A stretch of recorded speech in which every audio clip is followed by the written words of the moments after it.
सकता है, किस प्रकार की शिक्षा प्रदान कर सकता है परिवार। तो ध्यान दें, शिक्षा के 3 प्रकार होते हैं। यहाँ ऑप्शन आपके सामने लिखे हुए हैं, आप इन्हें पढ़ लीजिए। शिक्षा 3 प्रकार की होगी। एक तो होगी औपचारिक शिक्षा, दूसरी होगी अनौपचारिक शिक्षा, और तीसरी शिक्षा होगी वो होगी निरौपचारिक शिक्षा। निरौपचारिक शिक्षा।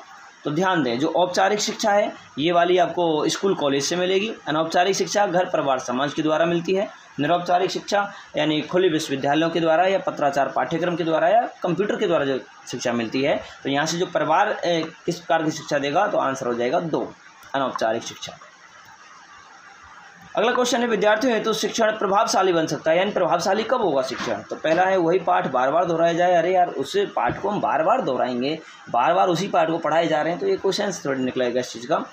विद्यार्थियों के मानसिक स्तर के अनुसार शिक्षण दिया जाए। तीसरा है विद्यार्थियों के सामाजिक स्तर के अनुसार शिक्षण दिया जाए। पाठ को पढ़कर विद्यार्थी सीखे। पाठ को पढ़कर विद्यार्थी सीखते वो टीचर के संपर्क में आते ही नहीं, क्योंकि सभी स्टूडेंट जो है वो इंटेलिजेंट नहीं होते, सभी खुद नहीं समझ सकते हैं। तो ये भी ऑप्शन सही नहीं है, ये भी नहीं है। अब प्रभावशाली कब बनाया जा सकता है, सामाजिक स्तर के अनुसार शिक्षण दिया जाए। सही बात है, सामाजिक स्तर के अनुसार शिक्षण होना चाहिए, लेकिन सामाजिक स्तर के ऊपर ही डिपेंड नहीं होना चाहिए। हाँ, हमें सामाजिक उसका जो बैकग्राउंड है कि समाज से आते हैं, किस प्रकार से हैं, उन चीज़ों को ध्यान में रखा जाए, हमारे समाज के रूल्स को भी ध्यान में रखा जाए। लेकिन सबसे जो अच्छा ऑप्शन है हमारा यही है, विद्यार्थियों के मानसिक स्तर के अनुसार, यानी उनमें कितनी बौद्धिक क्षमता है, उनमें कितनी मानसिक योग्यता है, उसके अनुसार पढ़ाइए आप उसे। ऐसा नहीं है कि आप वो देरी से किन्हीं चीज़ों को सीखता है, आप जल्दी जल्दी उनको पढ़ाए जा रहे हैं, समझाए जा रहे हैं, कठिन बातों को बताए जा रहे हैं, कठिन विषय वस्तु को पढ़ाए जा रहे हैं। सरल तरीका उनको अपनाना है, या फिर हम कहें जो जैसा उनका मानसिक स्तर है उसी के अनुसार उनको हैंडल करना है। अगला क्वेश्चन है, शिक्षण के समय शिक्षा को आवश्यक रूप से ध्यान रखना चाहिए। किस चीज़ का ध्यान रखना चाहिए, सामाजिक वातावरण, बिल्कुल सही बात है। ये कह रहा है आवश्यक रूप से सामाजिक वातावरण का भी ध्यान रखना चाहिए। केवल शिक्षार्थी और केवल विषय, जहाँ केवल लगा दिया तो वो तो ऑप्शन खत्म हो गए, 100% खत्म हो जाते हैं, 99.99% जाएगा ही जाएगा वो तो केवल वाला तो सोचना ही नहीं है। विषय एवं शिक्षार्थी दोनों ही, ये सबसे बेस्ट ऑप्शन है। विषय वस्तु का ध्यान रखना चाहिए और छात्र का ध्यान रखना चाहिए। छात्र के अनुसार ही शिक्षण कराना चाहिए, छात्र के स्तर के अनुसार कराना चाहिए, उसकी योग्यताओं के अनुसार कराना चाहिए, वो रुचि ले रहा है कि नहीं ले रहा है, इस चीज़ का भी ध्यान रखना चाहिए। अगला क्वेश्चन है, कक्षा शिक्षण होना चाहिए यानी किस प्रकार का होना चाहिए। एक तरफा बिल्कुल नहीं होना चाहिए, तीव्र बिल्कुल नहीं होना चाहिए, धीमा बिल्कुल नहीं होना चाहिए। धीमा यदि होगा तो प्रतिभाशाली बालक है वो नीरस हो जाएंगे। तीव्र यदि होगा तो जो कम बालक हैं या औसत बुद्धि वाले बालक हैं वो कम सीख पाएंगे। और एक तरफा यदि होगा तो इसका मतलब यह है कि जब शिक्षक ही लगा रहेगा तो फिर उस टाइम पे क्या है कि छात्र जो हैं वो सक्रिय नहीं रहेंगे, छात्र नीरस होने लग जाएंगे। छात्र जब नीरस होंगे यानी सक्रिय नहीं रहेंगे तो नीरस ही होंगे वो। इसलिए क्या है, कैसा होना चाहिए, अंतःक्रियात्मक। अंतःक्रियात्मक में शिक्षक एवं छात्र परस्पर क्या करते हैं, क्रिया करते हैं, आपस में दोनों बातचीत करते रहते हैं, एक दूसरे से प्रश्न भी पूछ सकते हैं। तो इस प्रकार से कैसे होने चाहिए, सक्रिय। नेक्स्ट क्वेश्चन है, निम्न में से कौन सा शिक्षण का चर नहीं है। तो शिक्षक, माता पिता, पाठ्यचर्या, विद्यार्थी। चर 3 होते हैं। एक होता है आपका स्वतंत्र चर, और एक होता है आपका आश्रित चर, और तीसरा है आपका मध्यस्थ चर। अब तीनों चर पूछे गए हैं। स्वतंत्र चर होता है वो होता है आपका शिक्षक, और आश्रित चर होता है आपका विद्यार्थी, मध्यस्थ चर होता है आपकी यानी पाठ्यचर्या पाठ्यक्रम, और ये जो माता पिता हैं ये किसी प्रकार भी चर में शामिल नहीं होते। तो आंसर हो जाएगा 2 नंबर। नेक्स्ट क्वेश्चन है, शिक्षण प्रक्रिया में विद्यार्थी है। शिक्षण प्रक्रिया में यानी विद्यार्थी कौन है, आश्रित चर है, स्वतंत्र चर है, मध्यस्थ चर है, या इनमें से कोई नहीं। तो अभी हमने पढ़ा है इसको, आंसर हो जाएगा आश्रित चर। और आपने यदि चैनल सब्सक्राइब नहीं किया है तो सब्सक्राइब कर लें, और वो नोटिफिकेशन वाला है और बेल आइकन यानी उसको दबा लें। इससे क्या है, वीडियो आएगी तो उससे तुरंत आपको पता लग जाएगा। और कंटिन्यू लगातार पढ़ते रहिए। 30 जून को एग्ज़ाम डेट है, ज़्यादा मेहनत आपको करनी ही है। शिक्षण प्रक्रिया में विद्यार्थी है, ये अपना हो गया। नेक्स्ट है, एक प्रभावी शिक्षक वह है जो कक्षा को नियंत्रित कर सकता है, बिल्कुल नियंत्रित करेगा। कम समय में अधिक ज्ञान दे सकता है, ये ज़रूरी नहीं है कम समय में ज़्यादा ज्ञान दे। ये तो वही मतलब हो गया, यदि 40 मिनट का कोई कालांश है और कोई चीज़ें विषय वस्तु है वो पढ़ाने के लिए यानी 2 घंटे में वो पढ़ाई जानी चाहिए थी, लेकिन वो 40 मिनट में ही कंप्लीट कर दी, तो ये गलत है। विद्यार्थियों को अधिगम हेतु प्रेरित कर सकता है, बिल्कुल सही बात है। गृह कार्य का ध्यानपूर्वक जांच करता है। गृह कार्य का ध्यानपूर्वक जांच करेगा, ये भी सही है। विद्यार्थियों को अधिगम हेतु प्रेरित कर सकता है, ये भी सही है। कम समय में अधिक ज्ञान का बिल्कुल करता है। कक्षा को नियंत्रित कर, लेकिन सब में जो अच्छा है वो है विद्यार्थियों को अधिगम हेतु प्रेरित कर सकता है। अधिगम हेतु यानी सीखने के लिए क्या करेगा, वो प्रेरित करेगा, मोटिवेट करेगा। अगला क्वेश्चन है, शिक्षा के 3 केंद्र बिंदु कौन कौन से हैं? शिक्षार्थी, शिक्षक, भाई बहन, शिक्षार्थी, शिक्षक, माता पिता, शिक्षार्थी, शिक्षक, शैक्षिक प्रौद्योगिकी, शिक्षार्थी, शिक्षक और विषय वस्तु। 4 ऑप्शन आपके सामने हैं। आप इनमें से चेक कीजिएगा कौन यहाँ से 3 केंद्र बिंदु कौन कौन है। तो सबसे पहले यदि हम बात करें जॉन डीवी ने क्या है, शिक्षा को त्रिध्रुवीय प्रक्रिया बताया। इस त्रिध्रुवीय प्रक्रिया में पहला उन्होंने बताया शिक्षक, और दूसरा बताया छात्र, तीसरा समाज बताया था। लेकिन यहाँ हम पाठ्यक्रम को ज़्यादा पढ़ेंगे, और पाठ्यक्रम क्या है कि जो पाठ्यक्रम होता है वो भी समाज का हिस्सा माना गया है। इस वजह बीएस ब्लूम ने समाज को बताया था, पाठ्यक्रम को बताया। लेकिन बीएस ब्लूम का मत जो था वो संकीर्ण था, और जो जॉन डीवी का है वो कैसा था, व्यापक। यानी जॉन डीवी के अनुसार सारी चीज़ें समाज के अंदर आती हैं। तो इसलिए यहाँ से जो आंसर हो जाएगा वो हो जाएगा शिक्षार्थी, शिक्षक और विषय वस्तु यानी पाठ्यक्रम।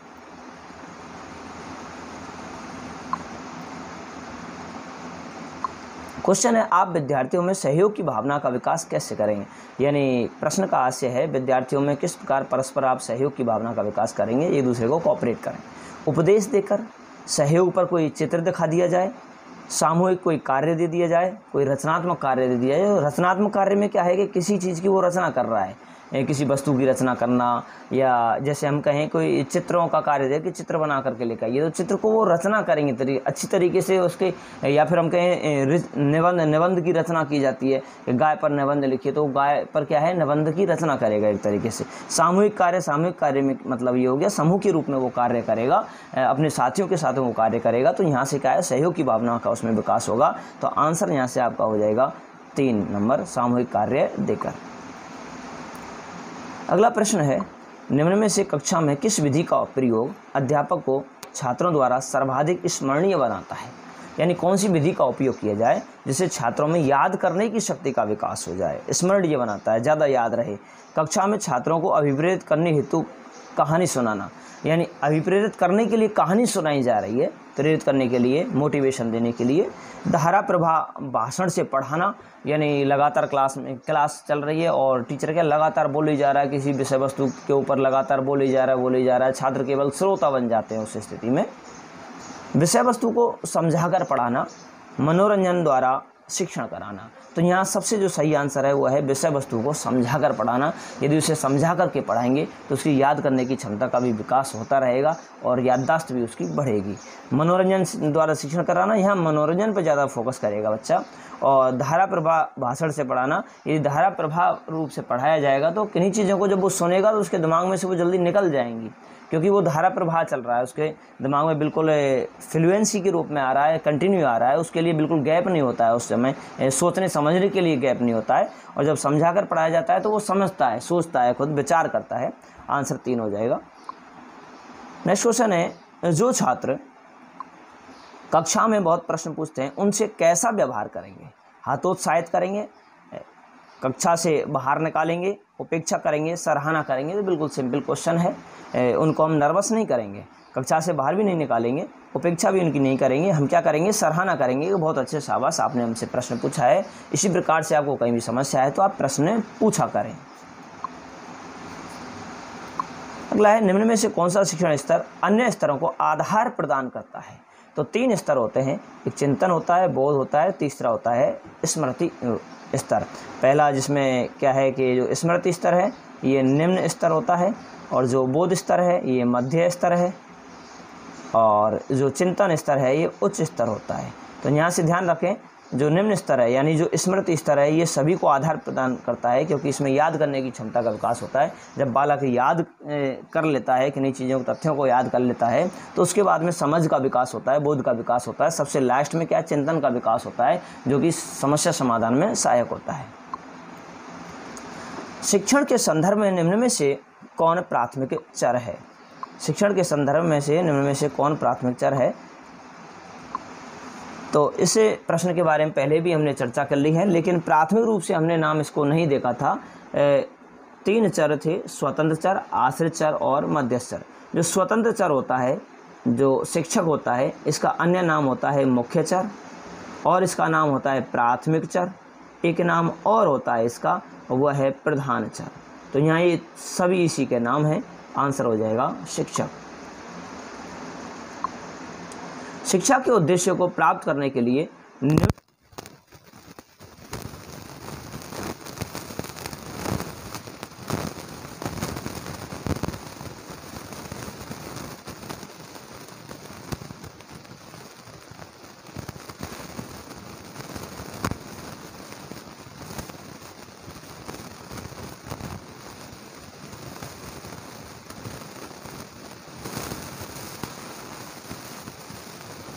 विद्यालय भवन, खेल का मैदान, पुस्तकालय सभी। तो केवल विद्यालय भवन ही जरूरी नहीं है, उनके लिए यदि पढ़ाया नहीं जाएगा तो वो ज्ञान कैसे प्राप्त करेंगे? विद्यालय भवन, केवल विद्यालय भवन से ही थोड़े ज्ञान प्राप्त हो जाएगा। खेल का मैदान यानी खेलना भी ज़रूरी है, विद्यालय में खेल का मैदान भी होना चाहिए, उसमें पुस्तकालय भी होना चाहिए जिससे पुस्तकों के अलग अलग प्रकार की पुस्तकें पढ़ें, कहानी वाली पुस्तकें पढ़ें, मनोरंजन वाली पुस्तकें पढ़ी जाएँ। इस प्रकार से सभी का योगदान होता है। आंसर क्या हो जाएगा? सभी। एक शिक्षक के लिए चुनौतीपूर्ण कार्य है, यानी उसके लिए क्या चुनौती है सबसे ज़्यादा? तो पहला है विद्यार्थियों को कक्षा में पाबंद बनाना। पाबंद का मतलब है बिल्कुल एक तरीके से उनको कंट्रोल कर देना, उनको कहीं बाहर भी नहीं निकलने देना।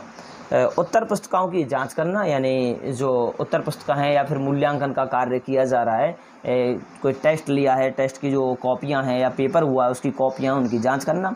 तीसरा है शिक्षण अधिगम प्रक्रिया को सुखद व रोचक बनाना। और चौथा है कक्षा में विद्यार्थियों को दंड ना देना। ये कोई ऐसा कुछ प्रोसेस नहीं है इसमें ये भी गलत है, बिल्कुल गलत है। इन दोनों में से यदि देखें तो अच्छा कौन सा होगा? यानी शिक्षण अधिगम प्रक्रिया को सुखद, या शिक्षण अधिगम प्रक्रिया को सुखद व रोचक बनाने के लिए शिक्षक को बहुत ज़्यादा मेहनत करनी होती है। वातावरण का ध्यान रखना होता है कि बालक कब मैं किस तरीके से पढ़ाऊँ कि बालक इंटरेस्ट ले, बालकों की रुचि जागृत हो जाए। इसके लिए उसे समय समय पर बालकों का मनोरंजन भी कराना होता है और अपनी विषय वस्तु को बहुत अच्छी तरीके से समझाना होता है, प्रस्तुत करना होता है, जिससे क्या है जो जैसी ज़रूरत होती है, जैसी आवश्यकता होती है, उसी हिसाब से इसको उपयोग में लेना होता है। आंसर हो जाएगा 3 नंबर। शिक्षण अधिगम प्रक्रिया में निम्न में से कौन केंद्र बिंदु होता है? तो शिक्षण अधिगम प्रक्रिया में केंद्र बिंदु की यदि हम बात करें, मुख्य जो केंद्र बिंदु होगा, मुख्य केंद्र बिंदु है, उसकी यदि हम बात करें तो यहाँ हो जाएगा आंसर छात्र, ना कि शिक्षक होगा। आंसर हो जाएगा छात्र। एक अच्छे क्या गुण हैं, उसके पास क्या गुण होने चाहिए? शिक्षक की योग्यता, बिल्कुल योग्यता भी होनी चाहिए।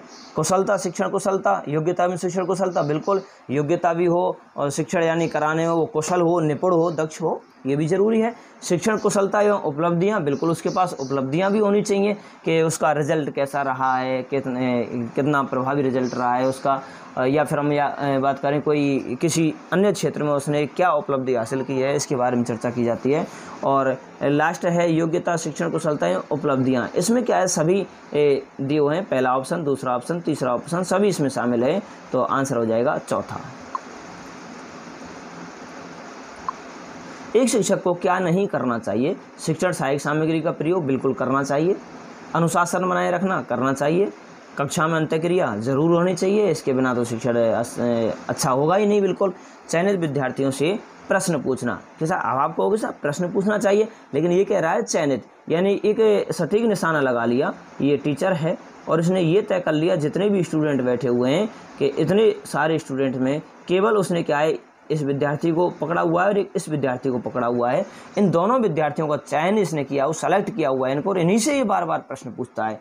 तो शिक्षक को चाहिए कि सभी से वो बराबर तरीके से प्रश्न पूछे, सभी को समान अवसर दे वो, ठीक है। तो ये आंसर इसका नहीं होगा, यानी क्या नहीं करना चाहिए, तो चयनित विद्यार्थियों से प्रश्न नहीं पूछना चाहिए, तो इसलिए आंसर हो जाएगा 4। अच्छे शिक्षण की विशेषता नहीं है। अच्छे शिक्षण की विशेषता कौन सी नहीं होगी?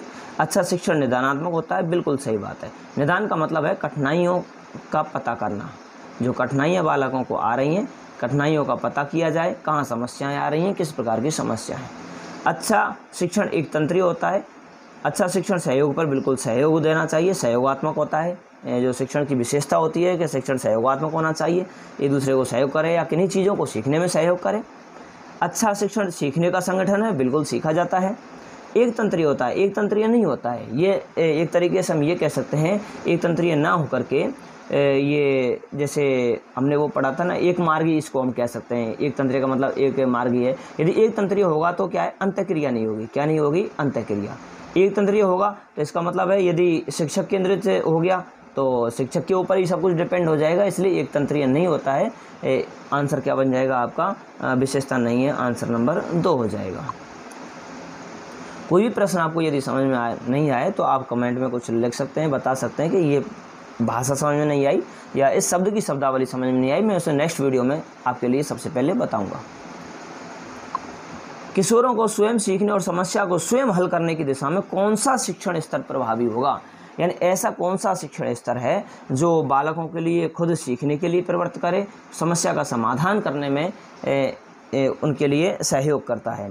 तो मैंने थोड़ी देर पहले ही आपके लिए बताया था, जो आधारभूत स्तर है ये भी नहीं होगा, स्मृति स्तर नहीं होगा, बोध स्तर और चिंतन स्तर। सबसे उच्च स्तर क्या होता है, चिंतन स्तर होता है। और इस चिंतन स्तर में क्या है, सोचने विचारने तर्क करने की क्षमता पैदा होती है और यह समस्या समाधान में सहयोग करता है। समस्या समाधान, जब इस चिंतन स्तर का विकास हो जाता है तो बालक खुद सोचने लग जाता है, विचार करने लग जाता है, खुद ही सोचता है अपने या खुद ही सीखता है, यानी सक्रिय ज़्यादा रहता है। कौन, छात्र। चिंतन स्तर में सबसे ज़्यादा सक्रिय रहता है छात्र। यहाँ छात्र सक्रिय रहेगा। स्मृति स्तर में शिक्षक ज़्यादा सक्रिय होता है और बोध स्तर में दोनों ही सक्रिय रहते हैं। शिक्षा का प्रमुख उद्देश्य है व्यक्तित्व का विकास, बालक का नैतिक विकास, पढ़ने लिखने गणना करने की योग्यता का विकास, ज्ञान प्राप्ति। तो जो शिक्षा का मुख्य उद्देश्य है वो सबसे मुख्य उद्देश्य वो है व्यक्तित्व का समग्र विकास। समग्र का मतलब है टोटल, चारों तरफ से, यानी सर्वांगीण हम इसे कह सकते हैं। व्यक्तित्व बहुत सारी चीज़ों से मिलकर के बना हुआ होता है, जिसमें हर एक पहलू शामिल होता है, जिसमें क्या है, शारीरिक आधार पर व्यक्तित्व भी बनता है या फिर मानसिक आधार पर भी व्यक्तित्व तैयार हो जाता है, वेशभूषा के आधार पर भी तैयार होता है, सामाजिकता के आधार पर, यानी परोपकारी है व्यक्ति, कोई दयालु है या नैतिक है, ईमानदार है, चरित्रवान है। इस प्रकार से व्यक्तित्व के अंदर हर सारी चीज़ आती है। तो शिक्षा का उद्देश्य है कि जो बालक है उसका व्यक्तित्व का विकास किया जाए, समग्र विकास किया जाए, हर एक क्षेत्र का विकास किया जाए। आंसर हो जाएगा व्यक्तित्व का विकास। ये सभी जो पॉइंट हैं, दूसरा पॉइंट है, तीसरा पॉइंट है, चौथा पॉइंट है, ये तीनों पॉइंट इसमें समाहित हो जाएंगे, व्यक्तित्व का समग्र विकास। यहाँ यदि लिखा हुआ जाता सर्वांगीण विकास तो भी वो सही था आंसर अपना। बाल केंद्रित शिक्षण का अर्थ है, बाल केंद्रित शिक्षण का अर्थ है बच्चों को शिक्षा का अनुसरण करने के लिए कहना, बच्चों को पूर्ण रूप से स्वतंत्रता देना, बच्चों को नैतिक शिक्षा देना, बच्चों की अभिव्यक्ति और सक्रिय भागीदारी को महत्व देना। तो ध्यान रखें, बाल केंद्रित शिक्षण में क्या होता है, बालक सक्रिय ज़्यादा रहता है और शिक्षक क्या है, सक्रिय इतना नहीं रहता है। यानी बालक को प्रधानता दी जाती है, बालक की सक्रियता को प्रधानता दी जाती है, बालक के अनुसार ही शिक्षण कराया जाना चाहिए, उसे बोलने का अवसर दिया जाता है, बोलने की उसकी आज़ादी दी जाती है। तो यहाँ से ये पूर्ण रूप से स्वतंत्रता देना ये भी सही है, अच्छा है।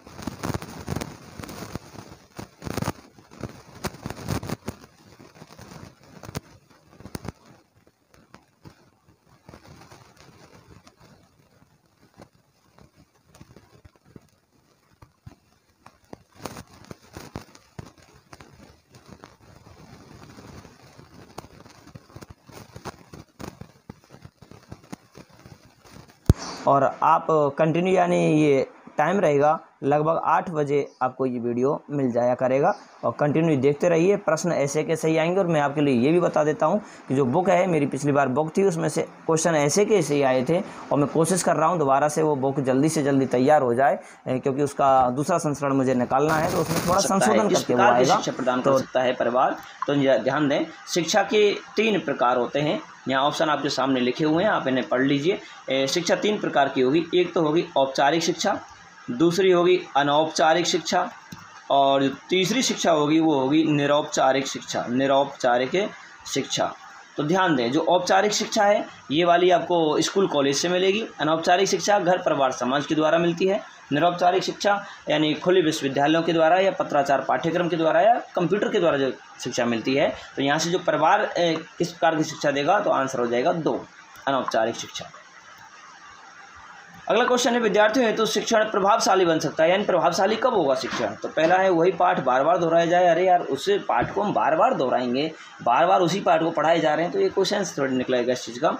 विद्यार्थियों के मानसिक स्तर के अनुसार शिक्षण दिया जाए। तीसरा है विद्यार्थियों के सामाजिक स्तर के अनुसार शिक्षण दिया जाए। पाठ को पढ़कर विद्यार्थी सीखे। पाठ को पढ़कर विद्यार्थी सीखते वो टीचर के संपर्क में आते ही नहीं, क्योंकि सभी स्टूडेंट जो है वो इंटेलिजेंट नहीं होते, सभी खुद नहीं समझ सकते हैं, तो ये भी ऑप्शन सही नहीं है, ये भी नहीं है। अब प्रभावशाली कब बनाया जा सकता है? सामाजिक स्तर के अनुसार शिक्षण दिया जाए। सही बात है, सामाजिक स्तर के अनुसार शिक्षण होना चाहिए, लेकिन सामाजिक स्तर के ऊपर ही डिपेंड नहीं होना चाहिए। हाँ, हमें सामाजिक उसका जो बैकग्राउंड है, कि समाज से आते हैं, किस प्रकार से हैं, उन चीज़ों को ध्यान में रखा जाए, हमारे समाज के रूल्स को भी ध्यान में रखा जाए। लेकिन सबसे जो अच्छा ऑप्शन है हमारा यही है, विद्यार्थियों के मानसिक स्तर के अनुसार, यानी उनमें कितनी बौद्धिक क्षमता है, उनमें कितनी मानसिक योग्यता है, उसके अनुसार पढ़ाइए आप उसे। ऐसा नहीं है कि आप वो देरी से किन्हीं चीज़ों को सीखता है, आप जल्दी जल्दी उनको पढ़ाए जा रहे हैं, समझाए जा रहे हैं, कठिन बातों को बताए जा रहे हैं, कठिन विषय वस्तु को पढ़ाए जा रहे हैं। सरल तरीका उनको अपनाना है, या फिर हम कहें जो जैसा उनका मानसिक स्तर है उसी के अनुसार उनको हैंडल करना है। अगला क्वेश्चन है, शिक्षण के समय शिक्षा को आवश्यक रूप से ध्यान रखना चाहिए। किस चीज़ का ध्यान रखना चाहिए? सामाजिक वातावरण, बिल्कुल सही बात है, ये कह रहा है आवश्यक रूप से सामाजिक वातावरण का भी ध्यान रखना चाहिए। केवल शिक्षार्थी और केवल विषय, जहाँ केवल लगा दिया तो वो तो ऑप्शन खत्म हो गए, 100% खत्म हो जाते हैं, 99.99% जाएगा ही जाएगा वो तो केवल वाला तो सोचना ही नहीं है। विषय एवं शिक्षार्थी दोनों ही, ये सबसे बेस्ट ऑप्शन है। विषय वस्तु का ध्यान रखना चाहिए और छात्र का ध्यान रखना चाहिए, छात्र के अनुसार ही शिक्षण कराना चाहिए, छात्र के स्तर के अनुसार कराना चाहिए, उसकी योग्यताओं के अनुसार कराना चाहिए, वो रुचि ले रहा है कि नहीं ले रहा है, इस चीज़ का भी ध्यान रखना चाहिए। अगला क्वेश्चन है, कक्षा शिक्षण होना चाहिए, यानी किस प्रकार का होना चाहिए? एक तरफा बिल्कुल नहीं होना चाहिए, तीव्र बिल्कुल नहीं होना चाहिए, धीमा बिल्कुल नहीं होना चाहिए। धीमा यदि होगा तो प्रतिभाशाली बालक है वो नीरस हो जाएंगे। तीव्र यदि होगा तो जो कम बालक हैं या औसत बुद्धि वाले बालक हैं वो कम सीख पाएंगे। और एक तरफा यदि होगा तो इसका मतलब यह है कि जब शिक्षक ही लगा रहेगा तो फिर उस टाइम पे क्या है कि छात्र जो हैं वो सक्रिय नहीं रहेंगे, छात्र नीरस होने लग जाएंगे। छात्र जब नीरस होंगे यानी सक्रिय नहीं रहेंगे तो नीरस ही होंगे वो। इसलिए क्या है, कैसा होना चाहिए? अंतःक्रियात्मक में शिक्षक एवं छात्र परस्पर क्या करते हैं? क्रिया करते हैं, आपस में दोनों बातचीत करते रहते हैं, एक दूसरे से प्रश्न भी पूछ सकते हैं। तो इस प्रकार से कैसे होने चाहिए? सक्रिय। नेक्स्ट क्वेश्चन है, इनमें से कौन सा शिक्षण का चर नहीं है? तो शिक्षक, माता पिता, पाठ्यचर्या, विद्यार्थी। चर 3 होते हैं, एक होता है आपका स्वतंत्र चर और एक होता है आपका आश्रित चर और तीसरा है आपका मध्यस्थ चर। अब तीनों चर पूछे गए हैं। स्वतंत्र चर होता है वो होता है आपका शिक्षक, और आश्रित चर होता है आपका विद्यार्थी, मध्यस्थ चर होता है आपकी यानी पाठ्यचर्या पाठ्यक्रम, और ये जो माता पिता हैं ये किसी प्रकार भी चर में शामिल नहीं होते। तो आंसर हो जाएगा 2 नंबर। नेक्स्ट क्वेश्चन है, शिक्षण प्रक्रिया में विद्यार्थी है। शिक्षण प्रक्रिया में यानी विद्यार्थी कौन है? आश्रित चर है, स्वतंत्र चर है, मध्यस्थ चर है या इनमें से कोई नहीं? तो अभी हमने पढ़ा है इसको, आंसर हो जाएगा आश्रित चर। और आपने यदि चैनल सब्सक्राइब नहीं किया है तो सब्सक्राइब कर लें और वो नोटिफिकेशन वाला है और बेल आइकन यानी उसको दबा लें। इससे क्या है, वीडियो आएगी तो उससे तुरंत आपको पता लग जाएगा। और कंटिन्यू लगातार पढ़ते रहिए। 30 जून को एग्ज़ाम डेट है, ज़्यादा मेहनत आपको करनी ही है। शिक्षण प्रक्रिया में विद्यार्थी है, ये अपना हो गया। नेक्स्ट है, एक प्रभावी शिक्षक वह है जो कक्षा को नियंत्रित कर सकता है, बिल्कुल नियंत्रित करेगा। कम समय में अधिक ज्ञान दे सकता है, ये ज़रूरी नहीं है कम समय में ज़्यादा ज्ञान दे। ये तो वही मतलब हो गया, यदि 40 मिनट का कोई कालांश है और कोई चीज़ें विषय वस्तु है वो पढ़ाने के लिए यानी 2 घंटे में वो पढ़ाई जानी चाहिए थी, लेकिन वो 40 मिनट में ही कंप्लीट कर दी, तो ये गलत है। विद्यार्थियों को अधिगम हेतु प्रेरित कर सकता है, बिल्कुल सही बात है। गृह कार्य का ध्यानपूर्वक जाँच करता है, गृह कार्य का ध्यानपूर्वक जाँच करेगा, ये भी सही है। विद्यार्थियों को अधिगम हेतु प्रेरित कर सकता है, ये भी सही है। कम समय में अधिक ज्ञान कर सकता है, बिल्कुल करता है। कक्षा को नियंत्रित, यानी लेकिन इन सब में जो अच्छा है वो है विद्यार्थियों को अधिगम हेतु प्रेरित कर सकता है। अधिगम हेतु यानी सीखने के लिए क्या करेगा, वो प्रेरित करेगा, मोटिवेट करेगा। अगला क्वेश्चन है, शिक्षा के 3 केंद्र बिंदु कौन कौन से हैं? शिक्षार्थी, शिक्षक, भाई बहन, शिक्षार्थी, शिक्षक, माता पिता, शिक्षार्थी, शिक्षक, शैक्षिक प्रौद्योगिकी, शिक्षार्थी, शिक्षक और विषय वस्तु। 4 ऑप्शन आपके सामने हैं, आप इनमें से चेक कीजिएगा कौन यहाँ से 3 केंद्र बिंदु कौन कौन है। तो सबसे पहले यदि हम बात करें जॉन डीवी ने क्या है, शिक्षा को त्रिध्रुवीय प्रक्रिया बताया। इस त्रिध्रुवीय प्रक्रिया में पहला उन्होंने बताया शिक्षक, और दूसरा बताया छात्र, तीसरा समाज बताया था। लेकिन यहाँ हम पाठ्यक्रम को ज़्यादा पढ़ेंगे, और पाठ्यक्रम क्या है कि जो पाठ्यक्रम होता है वो भी समाज का हिस्सा माना गया है। इस वजह बीएस ब्लूम ने समाज को बताया था, पाठ्यक्रम को बताया। लेकिन बीएस ब्लूम का मत जो था वो संकीर्ण था, और जो जॉन डीवी का है वो कैसा था, व्यापक। यानी जॉन डीवी के अनुसार सारी चीज़ें समाज के अंदर आती हैं। तो इसलिए यहाँ से जो आंसर हो जाएगा वो हो जाएगा शिक्षार्थी, शिक्षक और विषय वस्तु यानी पाठ्यक्रम।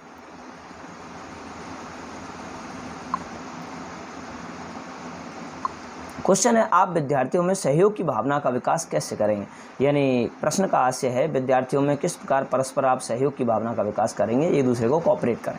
उपदेश देकर, सहयोग पर कोई चित्र दिखा दिया जाए, सामूहिक कोई कार्य दे दिया जाए, कोई रचनात्मक कार्य दे दिया जाए। रचनात्मक कार्य में क्या है कि किसी चीज़ की वो रचना कर रहा है, किसी वस्तु की रचना करना, या जैसे हम कहें कोई चित्रों का कार्य दे कि चित्र बना करके लेकर आइए, तो चित्र को वो रचना करेंगे अच्छी तरीके से उसके। या फिर हम कहें निबंध की रचना की जाती है, गाय पर निबंध लिखिए, तो गाय पर क्या है, निबंध की रचना करेगा एक तरीके से। सामूहिक कार्य में मतलब ये हो गया समूह के रूप में वो कार्य करेगा, अपने साथियों के साथ वो कार्य करेगा। तो यहाँ से क्या है, सहयोग की भावना का उसमें विकास होगा। तो आंसर यहाँ से आपका हो जाएगा 3 नंबर, सामूहिक कार्य देकर। अगला प्रश्न है, निम्न में से कक्षा में किस विधि का प्रयोग अध्यापक को छात्रों द्वारा सर्वाधिक स्मरणीय बनाता है? यानी कौन सी विधि का उपयोग किया जाए जिससे छात्रों में याद करने की शक्ति का विकास हो जाए, स्मरणीय बनाता है, ज़्यादा याद रहे। कक्षा में छात्रों को अभिप्रेरित करने हेतु कहानी सुनाना, यानी अभिप्रेरित करने के लिए कहानी सुनाई जा रही है, प्रेरित करने के लिए, मोटिवेशन देने के लिए। धारा प्रवाह भाषण से पढ़ाना, यानी लगातार क्लास चल रही है और टीचर क्या लगातार बोले जा रहा है, किसी विषय वस्तु के ऊपर लगातार बोले जा रहा है, छात्र केवल श्रोता बन जाते हैं उस स्थिति में। विषय वस्तु को समझाकर पढ़ाना, मनोरंजन द्वारा शिक्षण कराना। तो यहाँ सबसे जो सही आंसर है वो है विषय वस्तु को समझाकर पढ़ाना। यदि उसे समझा करके पढ़ाएंगे तो उसकी याद करने की क्षमता का भी विकास होता रहेगा और याददाश्त भी उसकी बढ़ेगी। मनोरंजन द्वारा शिक्षण कराना, यहाँ मनोरंजन पर ज़्यादा फोकस करेगा बच्चा। और धारा प्रवाह भाषण से पढ़ाना, यदि धारा प्रवाह रूप से पढ़ाया जाएगा तो किन्हीं चीज़ों को जब वो सुनेगा तो उसके दिमाग में से वो जल्दी निकल जाएंगी, क्योंकि वो धारा प्रवाह चल रहा है, उसके दिमाग में बिल्कुल फ्लुएंसी के रूप में आ रहा है, कंटिन्यू आ रहा है, उसके लिए बिल्कुल गैप नहीं होता है, उस समय सोचने समझने के लिए गैप नहीं होता है। और जब समझाकर पढ़ाया जाता है तो वो समझता है, सोचता है, खुद विचार करता है। आंसर 3 हो जाएगा। नेक्स्ट क्वेश्चन है, जो छात्र कक्षा में बहुत प्रश्न पूछते हैं उनसे कैसा व्यवहार करेंगे? हतोत्साहित करेंगे, कक्षा से बाहर निकालेंगे, उपेक्षा करेंगे, सराहना करेंगे? तो बिल्कुल सिंपल क्वेश्चन है। उनको हम नर्वस नहीं करेंगे, कक्षा से बाहर भी नहीं निकालेंगे, उपेक्षा भी उनकी नहीं करेंगे। हम क्या करेंगे, सराहना करेंगे कि बहुत अच्छे, शाबाश, आपने हमसे प्रश्न पूछा है। इसी प्रकार से आपको कहीं भी समस्या है तो आप प्रश्न पूछा करें। अगला है, निम्न में से कौन सा शिक्षण स्तर अन्य स्तरों को आधार प्रदान करता है? तो 3 स्तर होते हैं, एक चिंतन होता है, बोध होता है, तीसरा होता है स्मृति स्तर। पहला जिसमें क्या है कि जो स्मृति स्तर है ये निम्न स्तर होता है, और जो बोध स्तर है ये मध्य स्तर है, और जो चिंतन स्तर है ये उच्च स्तर होता है। तो यहाँ से ध्यान रखें, जो निम्न स्तर है यानी जो स्मृति स्तर है ये सभी को आधार प्रदान करता है, क्योंकि इसमें याद करने की क्षमता का विकास होता है। जब बालक याद कर लेता है, किन्हीं चीज़ों को, तथ्यों को याद कर लेता है, तो उसके बाद में समझ का विकास होता है, बोध का विकास होता है, सबसे लास्ट में क्या, चिंतन का विकास होता है, जो कि समस्या समाधान में सहायक होता है। शिक्षण के संदर्भ में निम्न में से कौन प्राथमिक चर है? शिक्षण के संदर्भ में से निम्न में से कौन प्राथमिक चर है? तो इस प्रश्न के बारे में पहले भी हमने चर्चा कर ली है, लेकिन प्राथमिक रूप से हमने नाम इसको नहीं देखा था। 3 चर थे, स्वतंत्र चर, आश्रित चर और मध्यस्थ चर। जो स्वतंत्र चर होता है, जो शिक्षक होता है, इसका अन्य नाम होता है मुख्य चर और इसका नाम होता है प्राथमिक चर। एक नाम और होता है इसका, वह है प्रधान चर। तो यहाँ ये सभी इसी के नाम हैं। आंसर हो जाएगा शिक्षक। शिक्षा के उद्देश्यों को प्राप्त करने के लिए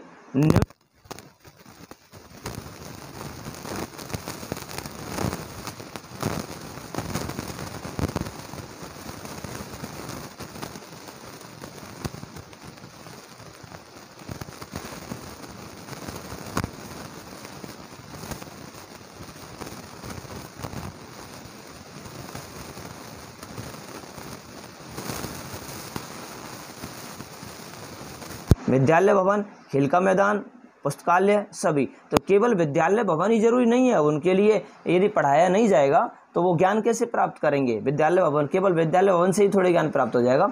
खेल का मैदान यानी खेलना भी ज़रूरी है, विद्यालय में खेल का मैदान भी होना चाहिए, उसमें पुस्तकालय भी होना चाहिए जिससे पुस्तकों के अलग अलग प्रकार की पुस्तकें पढ़ें, कहानी वाली पुस्तकें पढ़ें, मनोरंजन वाली पुस्तकें पढ़ी जाएँ। इस प्रकार से सभी का योगदान होता है। आंसर क्या हो जाएगा? सभी। एक शिक्षक के लिए चुनौतीपूर्ण कार्य है, यानी उसके लिए क्या चुनौती है सबसे ज़्यादा? तो पहला है विद्यार्थियों को कक्षा में पाबंद बनाना। पाबंद का मतलब है बिल्कुल एक तरीके से उनको कंट्रोल कर देना, उनको कहीं बाहर भी नहीं निकलने देना। उत्तर पुस्तिकाओं की जांच करना, यानी जो उत्तर पुस्तिका हैं या फिर मूल्यांकन का कार्य किया जा रहा है, कोई टेस्ट लिया है, टेस्ट की जो कॉपियां हैं या पेपर हुआ है उसकी कॉपियां, उनकी जांच करना।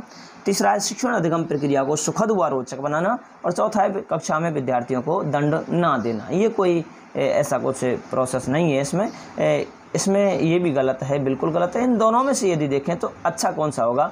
यानी शिक्षण अधिगम प्रक्रिया को सुखद, या शिक्षण अधिगम प्रक्रिया को सुखद व रोचक बनाने के लिए शिक्षक को बहुत ज़्यादा मेहनत करनी होती है। वातावरण का ध्यान रखना होता है कि बालक कब मैं किस तरीके से पढ़ाऊँ कि बालक इंटरेस्ट ले, बालकों की रुचि जागृत हो जाए। इसके लिए उसे समय समय पर बालकों का मनोरंजन भी कराना होता है और अपनी विषय वस्तु को बहुत अच्छी तरीके से समझाना होता है, प्रस्तुत करना होता है, जिससे क्या है जो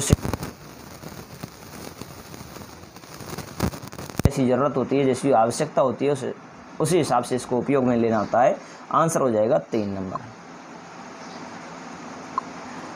शिक्षण अधिगम प्रक्रिया में निम्न में से कौन केंद्र बिंदु होता है? तो शिक्षण अधिगम प्रक्रिया में केंद्र बिंदु की यदि हम बात करें, मुख्य जो केंद्र बिंदु होगा, मुख्य केंद्र बिंदु है, उसकी यदि हम बात करें तो यहाँ हो जाएगा आंसर छात्र, ना कि शिक्षक होगा। आंसर हो जाएगा छात्र। एक अच्छे क्या गुण हैं, उसके पास क्या गुण होने चाहिए? शिक्षक की योग्यता, बिल्कुल योग्यता भी होनी चाहिए। कुशलता, शिक्षण कुशलता, योग्यता में शिक्षण कुशलता, बिल्कुल योग्यता भी हो और शिक्षण यानी कराने में वो कुशल हो, निपुण हो, दक्ष हो, ये भी ज़रूरी है। शिक्षण कुशलता एवं उपलब्धियाँ, बिल्कुल उसके पास उपलब्धियाँ भी होनी चाहिए कि उसका रिजल्ट कैसा रहा है, कितना प्रभावी रिजल्ट रहा है उसका, या फिर हम बात करें कोई किसी अन्य क्षेत्र में उसने क्या उपलब्धि हासिल की है, इसके बारे में चर्चा की जाती है। और लास्ट है योग्यता, शिक्षण कुशलता एवं उपलब्धियाँ। इसमें क्या है, सभी दिए हुए हैं, पहला ऑप्शन, दूसरा ऑप्शन, तीसरा ऑप्शन, सभी इसमें शामिल है। तो आंसर हो जाएगा चौथा। एक शिक्षक को क्या नहीं करना चाहिए? शिक्षण सहायक सामग्री का प्रयोग बिल्कुल करना चाहिए। अनुशासन बनाए रखना करना चाहिए। कक्षा में अंत्यक्रिया जरूर होनी चाहिए, इसके बिना तो शिक्षण अच्छा होगा ही नहीं बिल्कुल। चयनित विद्यार्थियों से प्रश्न पूछना, कैसा अब आप कहोगे साहब प्रश्न पूछना चाहिए, लेकिन ये कह रहा है चयनित, यानी एक सटीक निशाना लगा लिया, ये टीचर है और इसने ये तय कर लिया जितने भी स्टूडेंट बैठे हुए हैं कि इतने सारे स्टूडेंट में केवल उसने क्या है, इस विद्यार्थी को पकड़ा हुआ है और इस विद्यार्थी को पकड़ा हुआ है। इन दोनों विद्यार्थियों का चयन इसने किया, वो सेलेक्ट किया हुआ है इनको, और इन्हीं से ये बार बार प्रश्न पूछता है। तो शिक्षक को चाहिए कि सभी से वो बराबर तरीके से प्रश्न पूछे, सभी को समान अवसर दे वो, ठीक है। तो ये आंसर इसका नहीं होगा, यानी क्या नहीं करना चाहिए, तो चयनित विद्यार्थियों से प्रश्न नहीं पूछना चाहिए, तो इसलिए आंसर हो जाएगा 4। अच्छे शिक्षण की विशेषता नहीं है। अच्छे शिक्षण की विशेषता कौन सी नहीं होगी? अच्छा शिक्षण निदानात्मक होता है, बिल्कुल सही बात है। निदान का मतलब है कठिनाइयों का पता करना, जो कठिनाइयाँ बालकों को आ रही हैं, कठिनाइयों का पता किया जाए, कहाँ समस्याएं आ रही हैं, किस प्रकार की समस्या है। अच्छा शिक्षण एक तंत्रीय होता है, अच्छा शिक्षण सहयोग पर बिल्कुल सहयोग देना चाहिए, सहयोगात्मक होता है। जो शिक्षण की विशेषता होती है कि शिक्षण सहयोगात्मक होना चाहिए, एक दूसरे को सहयोग करे या किन्हीं चीज़ों को सीखने में सहयोग करे। अच्छा शिक्षण सीखने का संगठन है, बिल्कुल सीखा जाता है। एक तंत्रीय होता है, एक तंत्रीय नहीं होता है। ये एक तरीके से हम ये कह सकते हैं, एक तंत्रीय ना होकर के ये जैसे हमने वो पढ़ा था ना, एक मार्गी, इसको हम कह सकते हैं। एक तंत्रीय का मतलब एक मार्गी है। यदि एक तंत्रीय होगा तो क्या है, अंतःक्रिया नहीं होगी। क्या नहीं होगी, अंतःक्रिया।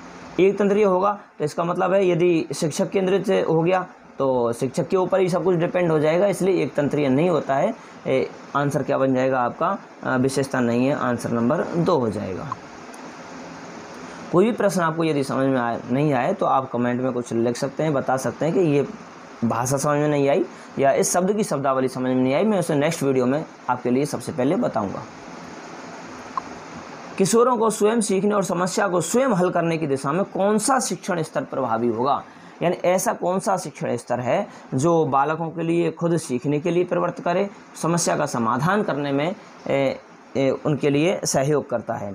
तो मैंने थोड़ी देर पहले ही आपके लिए बताया था, जो आधारभूत स्तर है ये भी नहीं होगा, स्मृति स्तर नहीं होगा, बोध स्तर और चिंतन स्तर। सबसे उच्च स्तर क्या होता है, चिंतन स्तर होता है। और इस चिंतन स्तर में क्या है, सोचने विचारने तर्क करने की क्षमता पैदा होती है और यह समस्या समाधान में सहयोग करता है। समस्या समाधान, जब इस चिंतन स्तर का विकास हो जाता है तो बालक खुद सोचने लग जाता है, विचार करने लग जाता है, खुद ही सोचता है अपने या खुद ही सीखता है, यानी सक्रिय ज़्यादा रहता है। कौन, छात्र। चिंतन स्तर में सबसे ज़्यादा सक्रिय रहता है छात्र। यहाँ छात्र सक्रिय रहेगा। स्मृति स्तर में शिक्षक ज़्यादा सक्रिय होता है और बोध स्तर में दोनों ही सक्रिय रहते हैं। शिक्षा का प्रमुख उद्देश्य है व्यक्तित्व का विकास, बालक का नैतिक विकास, पढ़ने लिखने गणना करने की योग्यता का विकास, ज्ञान प्राप्ति।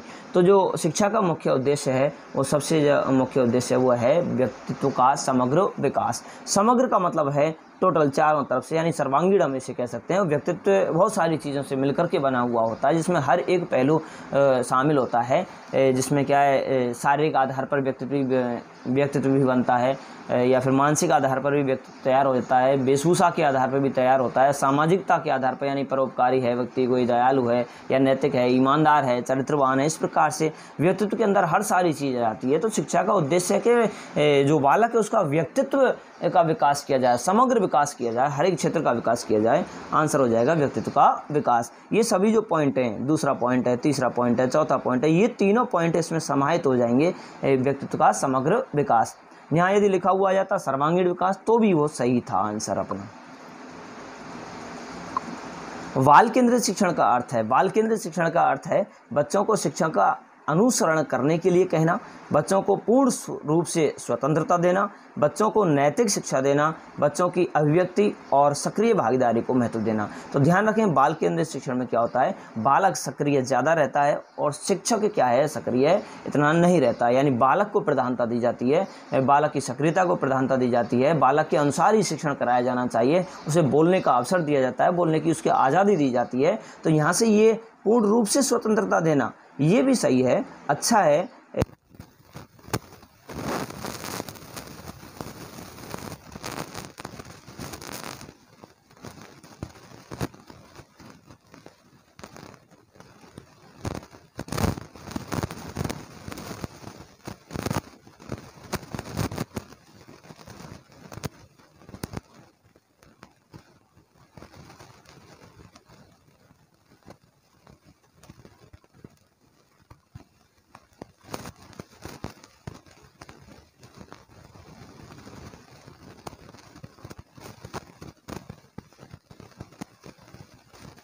और आप कंटिन्यू, यानी ये टाइम रहेगा लगभग 8 बजे आपको ये वीडियो मिल जाया करेगा और कंटिन्यू देखते रहिए। प्रश्न ऐसे कैसे ही आएंगे और मैं आपके लिए ये भी बता देता हूँ कि जो बुक है, मेरी पिछली बार बुक थी उसमें से क्वेश्चन ऐसे कैसे ही आए थे और मैं कोशिश कर रहा हूँ दोबारा से वो बुक जल्दी से जल्दी तैयार हो जाए, क्योंकि उसका दूसरा संस्करण मुझे निकालना है, तो उसमें थोड़ा संशोधन करके वो आएगा। तो सकता है, किस प्रकार की शिक्षा प्रदान कर सकता है परिवार, तो ध्यान दें, शिक्षा के 3 प्रकार होते हैं। यहाँ ऑप्शन आपके सामने लिखे हुए हैं, आप इन्हें पढ़ लीजिए। शिक्षा 3 प्रकार की होगी। एक तो होगी औपचारिक शिक्षा, दूसरी होगी अनौपचारिक शिक्षा और तीसरी शिक्षा होगी वो होगी निरौपचारिक शिक्षा। निरौपचारिक शिक्षा तो ध्यान दें, जो औपचारिक शिक्षा है ये वाली आपको स्कूल कॉलेज से मिलेगी। अनौपचारिक शिक्षा घर परिवार समाज के द्वारा मिलती है। निरौपचारिक शिक्षा यानी खुले विश्वविद्यालयों के द्वारा या पत्राचार पाठ्यक्रम के द्वारा या कंप्यूटर के द्वारा जो शिक्षा मिलती है। तो यहाँ से जो परिवार किस प्रकार की शिक्षा देगा, तो आंसर हो जाएगा 2, अनौपचारिक शिक्षा। अगला क्वेश्चन है, विद्यार्थियों हेतु शिक्षण प्रभावशाली बन सकता है, यानी प्रभावशाली कब होगा शिक्षण? तो पहला है वही पाठ बार बार दोहराया जाए। अरे यार, उस पाठ को हम बार बार दोहराएंगे, बार बार उसी पाठ को पढ़ाए जा रहे हैं, तो ये क्वेश्चन थोड़ा निकलेगा इस चीज़ का। विद्यार्थियों के मानसिक स्तर के अनुसार शिक्षण दिया जाए। तीसरा है विद्यार्थियों के सामाजिक स्तर के अनुसार शिक्षण दिया जाए। पाठ को पढ़कर विद्यार्थी सीखे। पाठ को पढ़कर विद्यार्थी सीखते वो टीचर के संपर्क में आते ही नहीं, क्योंकि सभी स्टूडेंट जो है वो इंटेलिजेंट नहीं होते, सभी खुद नहीं समझ सकते हैं। तो ये भी ऑप्शन सही नहीं है, ये भी नहीं है। अब प्रभावशाली कब बनाया जा सकता है? सामाजिक स्तर के अनुसार शिक्षण दिया जाए। सही बात है, सामाजिक स्तर के अनुसार शिक्षण होना चाहिए, लेकिन सामाजिक स्तर के ऊपर ही डिपेंड नहीं होना चाहिए। हाँ, हमें सामाजिक उसका जो बैकग्राउंड है, कि समाज से आते हैं, किस प्रकार से हैं, उन चीज़ों को ध्यान में रखा जाए, हमारे समाज के रूल्स को भी ध्यान में रखा जाए। लेकिन सबसे जो अच्छा ऑप्शन है हमारा यही है, विद्यार्थियों के मानसिक स्तर के अनुसार, यानी उनमें कितनी बौद्धिक क्षमता है, उनमें कितनी मानसिक योग्यता है, उसके अनुसार पढ़ाइए आप उसे। ऐसा नहीं है कि आप वो देरी से किन्हीं चीज़ों को सीखता है, आप जल्दी जल्दी उनको पढ़ाए जा रहे हैं, समझाए जा रहे हैं, कठिन बातों को बताए जा रहे हैं, कठिन विषय वस्तु को पढ़ाए जा रहे हैं। सरल तरीका उनको अपनाना है, या फिर हम कहें जो जैसा उनका मानसिक स्तर है उसी के अनुसार उनको हैंडल करना है। अगला क्वेश्चन है, शिक्षण के समय शिक्षा को आवश्यक रूप से ध्यान रखना चाहिए। किस चीज़ का ध्यान रखना चाहिए? सामाजिक वातावरण, बिल्कुल सही बात है, ये कह रहा है आवश्यक रूप से सामाजिक वातावरण का भी ध्यान रखना चाहिए। केवल शिक्षार्थी और केवल विषय, जहाँ केवल लगा दिया तो वो तो ऑप्शन खत्म हो गए, 100% खत्म हो जाते हैं, 99.99% जाएगा ही जाएगा वो तो केवल वाला तो सोचना ही नहीं है। विषय एवं शिक्षार्थी दोनों ही, ये सबसे बेस्ट ऑप्शन है। विषय वस्तु का ध्यान रखना चाहिए और छात्र का ध्यान रखना चाहिए। छात्र के अनुसार ही शिक्षण कराना चाहिए, छात्र के स्तर के अनुसार कराना चाहिए, उसकी योग्यताओं के अनुसार कराना चाहिए, वो रुचि ले रहा है कि नहीं ले रहा है, इस चीज़ का भी ध्यान रखना चाहिए। अगला क्वेश्चन है, कक्षा शिक्षण होना चाहिए, यानी किस प्रकार का होना चाहिए? एक तरफा बिल्कुल नहीं होना चाहिए, तीव्र बिल्कुल नहीं होना चाहिए, धीमा बिल्कुल नहीं होना चाहिए। धीमा यदि होगा तो प्रतिभाशाली बालक है वो नीरस हो जाएंगे। तीव्र यदि होगा तो जो कम बालक हैं या औसत बुद्धि वाले बालक हैं वो कम सीख पाएंगे। और एक तरफा यदि होगा तो इसका मतलब यह है कि जब शिक्षक ही लगा रहेगा तो फिर उस टाइम पे क्या है कि छात्र जो हैं वो सक्रिय नहीं रहेंगे, छात्र नीरस होने लग जाएंगे। छात्र जब नीरस होंगे यानी सक्रिय नहीं रहेंगे तो नीरस ही होंगे वो। इसलिए क्या है, कैसा होना चाहिए? अंतःक्रियात्मक में शिक्षक एवं छात्र परस्पर क्या करते हैं? क्रिया करते हैं, आपस में दोनों बातचीत करते रहते हैं, एक दूसरे से प्रश्न भी पूछ सकते हैं। तो इस प्रकार से कैसे होने चाहिए? सक्रिय। नेक्स्ट क्वेश्चन है, इनमें से कौन सा शिक्षण का चर नहीं है? तो शिक्षक, माता पिता, पाठ्यचर्या, विद्यार्थी। चर 3 होते हैं, एक होता है आपका स्वतंत्र चर, और एक होता है आपका आश्रित चर, और तीसरा है आपका मध्यस्थ चर। अब तीनों चर पूछे गए हैं। स्वतंत्र चर होता है वो होता है आपका शिक्षक, और आश्रित चर होता है आपका विद्यार्थी, मध्यस्थ चर होता है आपकी यानी पाठ्यचर्या पाठ्यक्रम, और ये जो माता पिता हैं ये किसी प्रकार भी चर में शामिल नहीं होते। तो आंसर हो जाएगा 2 नंबर। नेक्स्ट क्वेश्चन है, शिक्षण प्रक्रिया में विद्यार्थी है। शिक्षण प्रक्रिया में यानी विद्यार्थी कौन है? आश्रित चर है, स्वतंत्र चर है, मध्यस्थ चर है, या इनमें से कोई नहीं। तो अभी हमने पढ़ा है इसको, आंसर हो जाएगा आश्रित चर। और आपने यदि चैनल सब्सक्राइब नहीं किया है तो सब्सक्राइब कर लें, और वो नोटिफिकेशन वाला है और बेल आइकन यानी उसको दबा लें। इससे क्या है, वीडियो आएगी तो उससे तुरंत आपको पता लग जाएगा। और कंटिन्यू लगातार पढ़ते रहिए। 30 जून को एग्ज़ाम डेट है, ज़्यादा मेहनत आपको करनी ही है। शिक्षण प्रक्रिया में विद्यार्थी है, ये अपना हो गया। नेक्स्ट है, एक प्रभावी शिक्षक वह है जो कक्षा को नियंत्रित कर सकता है, बिल्कुल नियंत्रित करेगा। कम समय में अधिक ज्ञान दे सकता है, ये ज़रूरी नहीं है कम समय में ज़्यादा ज्ञान दे। ये तो वही मतलब हो गया, यदि 40 मिनट का कोई कालांश है और कोई चीज़ें विषय वस्तु है वो पढ़ाने के लिए यानी 2 घंटे में वो पढ़ाई जानी चाहिए थी, लेकिन वो 40 मिनट में ही कंप्लीट कर दी, तो ये गलत है। विद्यार्थियों को अधिगम हेतु प्रेरित कर सकता है, बिल्कुल सही बात है। गृह कार्य का ध्यानपूर्वक जाँच करता है, गृह कार्य का ध्यानपूर्वक जाँच करेगा, ये भी सही है। विद्यार्थियों को अधिगम हेतु प्रेरित कर सकता है, ये भी सही है। कम समय में अधिक ज्ञान कर सकता है, बिल्कुल करता है। कक्षा को नियंत्रित, लेकिन इन सब में जो अच्छा है वो है विद्यार्थियों को अधिगम हेतु प्रेरित कर सकता है। अधिगम हेतु यानी सीखने के लिए क्या करेगा, वो प्रेरित करेगा, मोटिवेट करेगा। अगला क्वेश्चन है, शिक्षा के 3 केंद्र बिंदु कौन कौन से हैं? शिक्षार्थी, शिक्षक, भाई बहन, शिक्षार्थी, शिक्षक, माता पिता, शिक्षार्थी, शिक्षक, शैक्षिक प्रौद्योगिकी, शिक्षार्थी, शिक्षक और विषय वस्तु। 4 ऑप्शन आपके सामने हैं। आप इनमें से चेक कीजिएगा कौन यहाँ से 3 केंद्र बिंदु कौन कौन है। तो सबसे पहले यदि हम बात करें जॉन डीवी ने क्या है, शिक्षा को त्रिध्रुवीय प्रक्रिया बताया। इस त्रिध्रुवीय प्रक्रिया में पहला उन्होंने बताया शिक्षक, और दूसरा बताया छात्र, तीसरा समाज बताया था। लेकिन यहाँ हम पाठ्यक्रम को ज़्यादा पढ़ेंगे, और पाठ्यक्रम क्या है कि जो पाठ्यक्रम होता है वो भी समाज का हिस्सा माना गया है। इस वजह B.S. ब्लूम ने समाज को बताया था, पाठ्यक्रम को बताया। लेकिन B.S. ब्लूम का मत जो था वो संकीर्ण था, और जो जॉन डीवी का है वो कैसा था, व्यापक। यानी जॉन डीवी के अनुसार सारी चीज़ें समाज के अंदर आती हैं। तो इसलिए यहाँ से जो आंसर हो जाएगा वो हो जाएगा शिक्षार्थी, शिक्षक और विषय वस्तु यानी पाठ्यक्रम।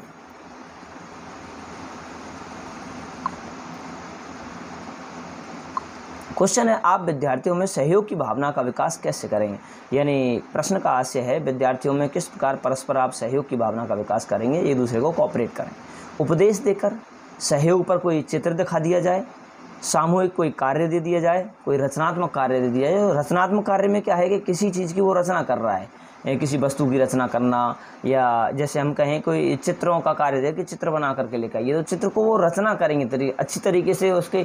या फिर हम कहें निबंध की रचना की जाती है, गाय पर निबंध लिखिए, तो गाय पर क्या है, निबंध की रचना करेगा एक तरीके से। सामूहिक कार्य में मतलब ये हो गया समूह के रूप में वो कार्य करेगा, अपने साथियों के साथ वो कार्य करेगा। तो यहाँ से क्या है, सहयोग की भावना का उसमें विकास होगा। तो आंसर यहाँ से आपका हो जाएगा 3 नंबर, सामूहिक कार्य देकर। अगला प्रश्न है, निम्न में से कक्षा में किस विधि का प्रयोग अध्यापक को छात्रों द्वारा सर्वाधिक स्मरणीय बनाता है? यानी कौन सी विधि का उपयोग किया जाए जिससे छात्रों में याद करने की शक्ति का विकास हो जाए, स्मरणीय बनाता है, ज़्यादा याद रहे। कक्षा में छात्रों को अभिप्रेरित करने हेतु कहानी सुनाना, यानी अभिप्रेरित करने के लिए कहानी सुनाई जा रही है, प्रेरित करने के लिए, मोटिवेशन देने के लिए। धारा प्रवाह भाषण से पढ़ाना, यानी लगातार क्लास चल रही है और टीचर क्या लगातार बोले जा रहा है, किसी विषय वस्तु के ऊपर लगातार बोले जा रहा है, छात्र केवल श्रोता बन जाते हैं उस स्थिति में। विषय वस्तु को समझाकर पढ़ाना, मनोरंजन द्वारा शिक्षण कराना। तो यहाँ सबसे जो सही आंसर है वो है विषय वस्तु को समझाकर पढ़ाना। यदि उसे समझा करके पढ़ाएंगे तो उसकी याद करने की क्षमता का भी विकास होता रहेगा और याददाश्त भी उसकी बढ़ेगी। मनोरंजन द्वारा शिक्षण कराना, यहाँ मनोरंजन पर ज़्यादा फोकस करेगा बच्चा। और धारा प्रवाह भाषण से पढ़ाना, यदि धारा प्रवाह रूप से पढ़ाया जाएगा तो किन्हीं चीज़ों को जब वो सुनेगा तो उसके दिमाग में से वो जल्दी निकल जाएंगी, क्योंकि वो धारा प्रवाह चल रहा है, उसके दिमाग में बिल्कुल फ्लुएंसी के रूप में आ रहा है, कंटिन्यू आ रहा है, उसके लिए बिल्कुल गैप नहीं होता है, उस समय सोचने समझने के लिए गैप नहीं होता है। और जब समझाकर पढ़ाया जाता है तो वो समझता है, सोचता है, खुद विचार करता है। आंसर 3 हो जाएगा। नेक्स्ट क्वेश्चन है, जो छात्र कक्षा में बहुत प्रश्न पूछते हैं उनसे कैसा व्यवहार करेंगे? हतोत्साहित करेंगे, कक्षा से बाहर निकालेंगे, उपेक्षा करेंगे, सराहना करेंगे? तो बिल्कुल सिंपल क्वेश्चन है। उनको हम नर्वस नहीं करेंगे, कक्षा से बाहर भी नहीं निकालेंगे, उपेक्षा भी उनकी नहीं करेंगे। हम क्या करेंगे, सराहना करेंगे कि बहुत अच्छे, शाबाश, आपने हमसे प्रश्न पूछा है। इसी प्रकार से आपको कहीं भी समस्या है तो आप प्रश्न पूछा करें। अगला है, निम्न में से कौन सा शिक्षण स्तर अन्य स्तरों को आधार प्रदान करता है? तो 3 स्तर होते हैं, एक चिंतन होता है, बोध होता है, तीसरा होता है स्मृति स्तर। पहला जिसमें क्या है कि जो स्मृति स्तर है ये निम्न स्तर होता है, और जो बोध स्तर है ये मध्य स्तर है, और जो चिंतन स्तर है ये उच्च स्तर होता है। तो यहाँ से ध्यान रखें, जो निम्न स्तर है यानी जो स्मृति स्तर है ये सभी को आधार प्रदान करता है, क्योंकि इसमें याद करने की क्षमता का विकास होता है। जब बालक याद कर लेता है, किन्हीं चीज़ों को, तथ्यों को याद कर लेता है, तो उसके बाद में समझ का विकास होता है, बोध का विकास होता है, सबसे लास्ट में क्या, चिंतन का विकास होता है, जो कि समस्या समाधान में सहायक होता है। शिक्षण के संदर्भ में निम्न में से कौन प्राथमिक चर है? शिक्षण के संदर्भ में से निम्न में से कौन प्राथमिक चर है? तो इस प्रश्न के बारे में पहले भी हमने चर्चा कर ली है, लेकिन प्राथमिक रूप से हमने नाम इसको नहीं देखा था। 3 चर थे, स्वतंत्र चर, आश्रित चर और मध्यस्थ चर। जो स्वतंत्र चर होता है, जो शिक्षक होता है, इसका अन्य नाम होता है मुख्य चर और इसका नाम होता है प्राथमिक चर। एक नाम और होता है इसका, वह है प्रधान चर। तो यहाँ ये सभी इसी के नाम हैं। आंसर हो जाएगा शिक्षक। शिक्षा के उद्देश्यों को प्राप्त करने के लिए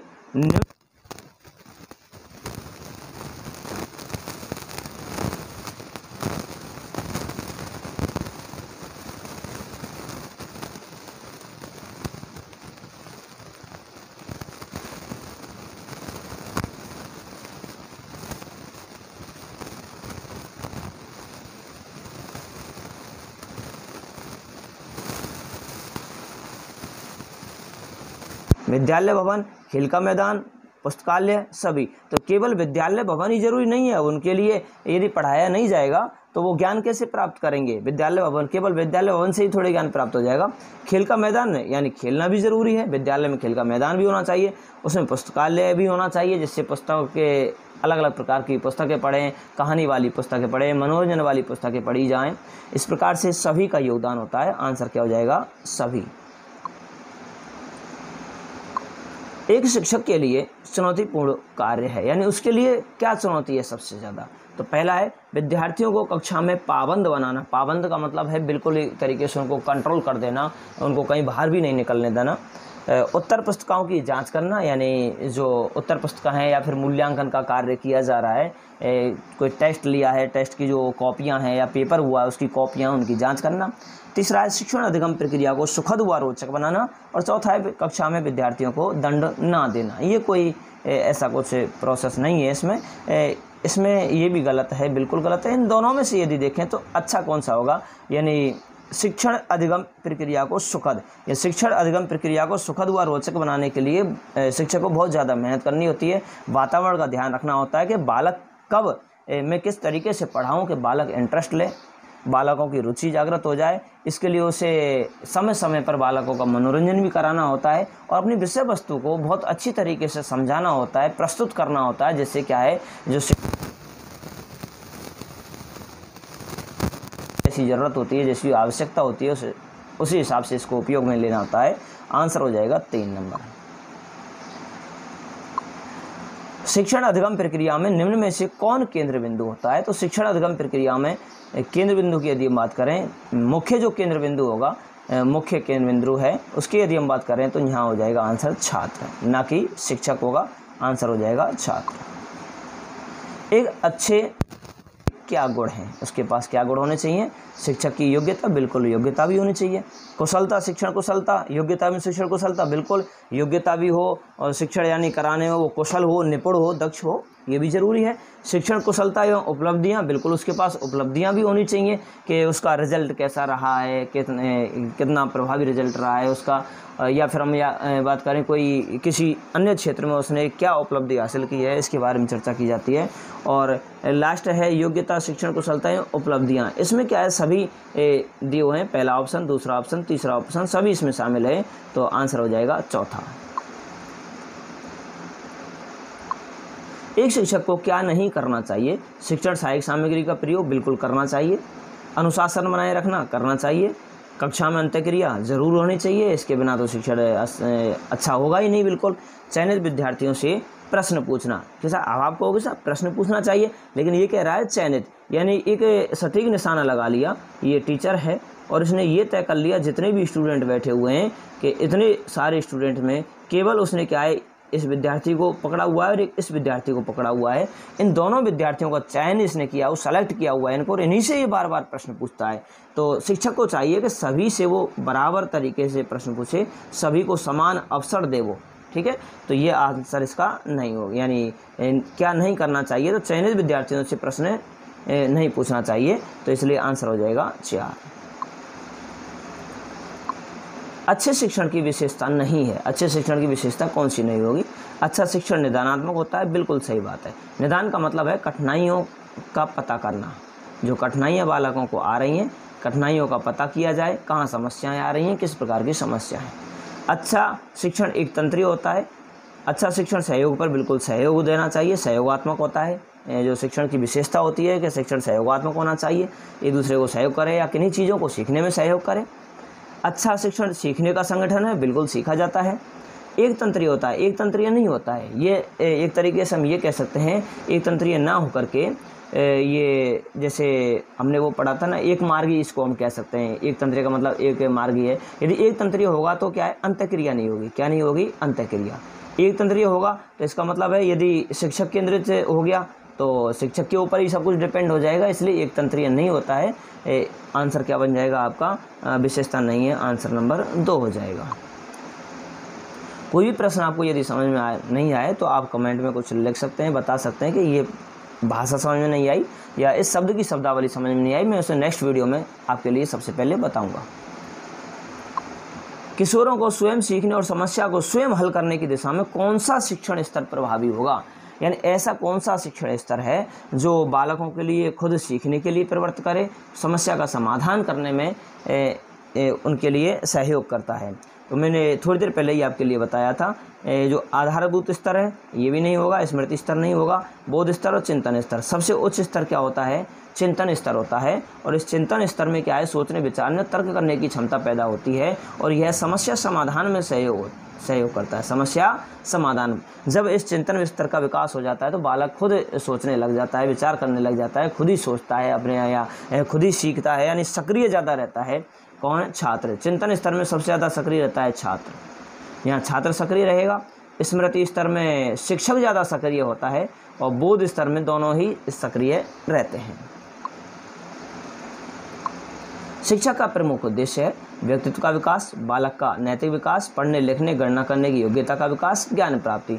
तो जो शिक्षा का मुख्य उद्देश्य है वो सबसे मुख्य उद्देश्य वो है व्यक्तित्व का समग्र विकास। समग्र का मतलब है टोटल, चारों तरफ से, यानी सर्वांगीण हम इसे कह सकते हैं। व्यक्तित्व बहुत सारी चीज़ों से मिलकर के बना हुआ होता है, जिसमें हर एक पहलू शामिल होता है, जिसमें क्या है, शारीरिक आधार पर व्यक्तित्व भी बनता है या फिर मानसिक आधार पर भी व्यक्तित्व तैयार हो जाता है, वेशभूषा के आधार पर भी तैयार होता है, सामाजिकता के आधार पर, यानी परोपकारी है व्यक्ति, कोई दयालु है या नैतिक है, ईमानदार है, चरित्रवान है। इस प्रकार से व्यक्तित्व के अंदर हर सारी चीज़ आती है। तो शिक्षा का उद्देश्य है कि जो बालक है उसका व्यक्तित्व का विकास किया जाए, समग्र विकास किया जाए, हर एक क्षेत्र का विकास किया जाए। आंसर हो जाएगा व्यक्तित्व का विकास। ये सभी जो पॉइंट हैं, दूसरा पॉइंट है, तीसरा पॉइंट है, चौथा पॉइंट है, ये तीनों पॉइंट इसमें समाहित हो जाएंगे, व्यक्तित्व का समग्र विकास। यहाँ यदि लिखा हुआ जाता सर्वांगीण विकास तो भी वो सही था आंसर अपना। बाल केंद्रित शिक्षण का अर्थ है, बाल केंद्रित शिक्षण का अर्थ है बच्चों को शिक्षा का अनुसरण करने के लिए कहना, बच्चों को पूर्ण रूप से स्वतंत्रता देना, बच्चों को नैतिक शिक्षा देना, बच्चों की अभिव्यक्ति और सक्रिय भागीदारी को महत्व देना। तो ध्यान रखें, बाल केंद्रित शिक्षण में क्या होता है, बालक सक्रिय ज़्यादा रहता है और शिक्षक क्या है, सक्रिय इतना नहीं रहता। यानी बालक को प्रधानता दी जाती है, बालक की सक्रियता को प्रधानता दी जाती है, बालक के अनुसार ही शिक्षण कराया जाना चाहिए, उसे बोलने का अवसर दिया जाता है, बोलने की उसकी आज़ादी दी जाती है। तो यहाँ से ये पूर्ण रूप से स्वतंत्रता देना ये भी सही है, अच्छा है।